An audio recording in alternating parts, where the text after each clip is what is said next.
Hi, I'm David Thornberry from the Dougherty Arts Center, and I'm going to be teaching a class called Drawing Portraits from Photographs. So portraits are hard enough to draw, then drawing one from a photograph is even harder. In some ways it's easier, some ways it's harder. We'll talk about that in the class.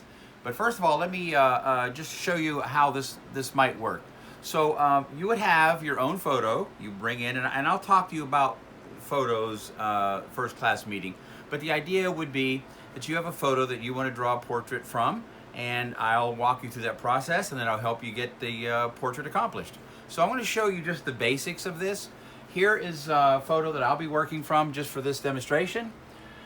The idea here is to, what you don't want to do is try to force the drawing to be right immediately. You don't want to try to get it right the first time. What you really want to do is you want to try to be kind of loose with it. Start off with a very general form. This is called the general to specific method. What it allows you to do is to work as you check your drawing as you go, so that as you're going along, you're seeing the little mistakes and you're fixing them. If you try to get it right the first time, you just give yourself that one chance, it's probably not likely to work, and then you'll build on mistakes. But this process allows you to see those mistakes, work through them, and make your drawing stronger as you go along. So as you can see, I'm starting off very, very generally here. This is what we would do to start a drawing. And then what I'm going to do is just do what's called mapping. Mapping means that I'm going to say things like, if I look at the cross from the eye, I'm going to hit the top of the ear. I come straight down from the corner of the eye. I'll hit right through the middle of the corner of the mouth. Bottom of the nose lines up with the earlobe. I can come down from this part here on the top of the head all the way down right through the center of the eye. That tells me where I'm at on the neck, stuff like that. So mapping is extremely useful in getting what's called position and proportion. Position and proportion just means where am I placing these things relative to each other. So what I'm looking at is the basic position of the features, eyes, nose, mouth, relative to each other. So I'm using this measurement, ear to eye, here, and then straight down, here, like that. And mapping will fix position proportion problems. That's what the first part of the drawing process is about.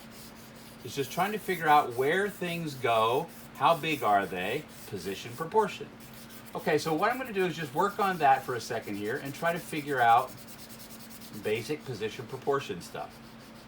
And as I move through the drawing, I'm just going to put in a few basic decisions. They may be right, they may be wrong. I just want to get something down here that I can start to look at and judge against and start to think, is this right, is this wrong, is this where I want it to be? Then that gives me a start.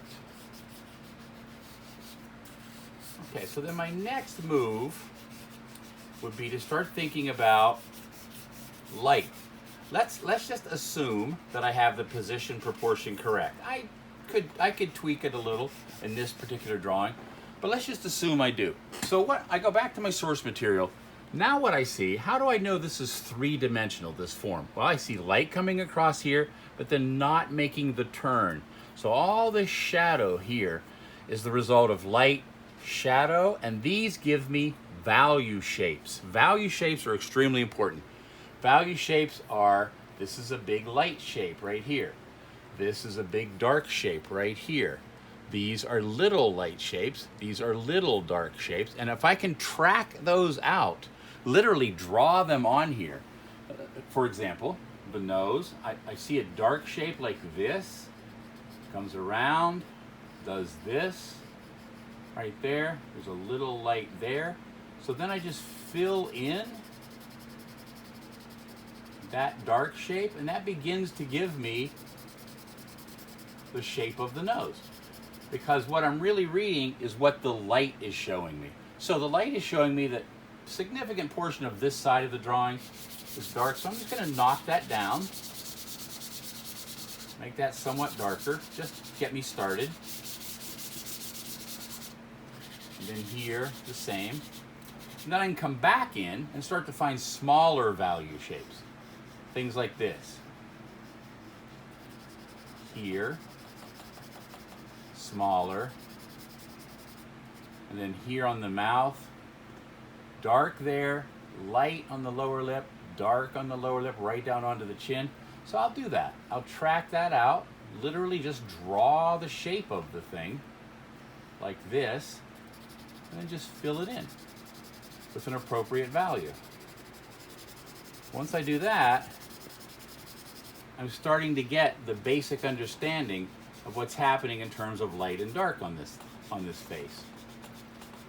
And I can start to move the tones around like that. And then I go back in, and because we're working with the general to specific method, I can be a little bit more specific, but not, I'm not going to really finish the drawing in 2 seconds. I'm just going to try to get a few things down there to get it more true. And that's really all I want at this point. It's just more true. And we'll worry about hair. That's a detail. That's more of the specific part in the general to specific method. So we'll worry about down the road. Right now we're just going to try to get a few more basics in here. Get those more or less correct. So I'm looking at the shapes of things. I'm looking at the position, the proportion. Just finding the basics again. And as I do that, you'll notice it gets a little more correct, right? A little more true. And I can just keep doing this and just keep specifying, make little corrections as I go along. And that's the idea. It will allow me to build a drawing that's fairly accurate over time because I'm checking as I go. So I'm making little corrections as I move along. Then the idea here too is, because photographs distort quite a bit, what I'm looking at is, what am I really seeing here? Is it flattened out? Is it widened by kind of a fisheye, that kind of thing? And I can correct for it because I'm moving through it kind of slowly and carefully and gradually. All right? That kind of thing. And I would erase, go back in, clean this up.